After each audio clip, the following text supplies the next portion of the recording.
Hi అండి, నేను మీ Divya. Welcome back to dine with Divya.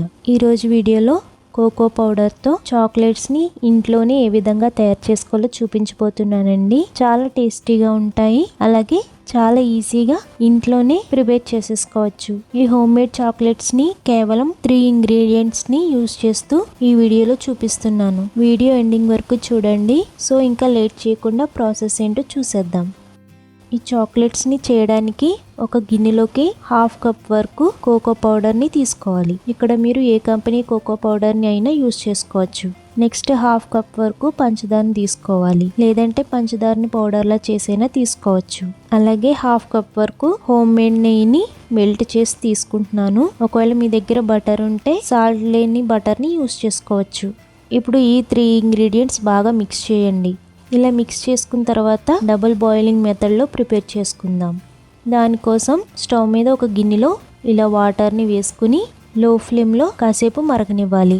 Water కాస్త వేడయ్యాక ఇలా దాని మీద మనం ప్రిపేర్ చేసుకున్న చాక్లెట్ మిక్స్ గిన్నెని ఉంచి లో ఫ్లేమ్లో మిక్స్ని అంతా స్మూత్ అండ్ థిక్ కన్సిస్టెన్సీలోకి వచ్చే వరకు బాగా మిక్స్ చేస్తూ ఉండాలి. చూడండి, షుగర్ మెల్ట్ అయ్యి ఇలా ఈ కన్సిస్టెన్సీలోకి రావాలి.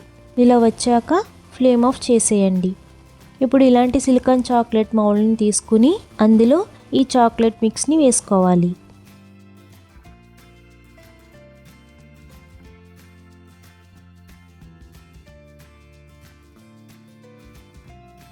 చాక్లెట్ మిక్స్ని వేసాక ఎయిర్ బబుల్స్ లేకుండా 2-3 సార్లు ఇలా ట్యాప్ చేయండి. ఇప్పుడు ఈ చాక్లెట్ మౌల్డ్ని గంట పాటు ఫ్రీజర్లో ఉంచాలి. అప్పుడే మనకి చాక్లెట్స్ అనేవి చక్కగా రెడీ అవుతాయండి.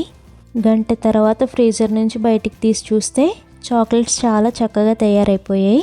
ఇప్పుడు వీటిని 1 by 1 ఇలా డిమోల్డ్ చేసుకోవాలి.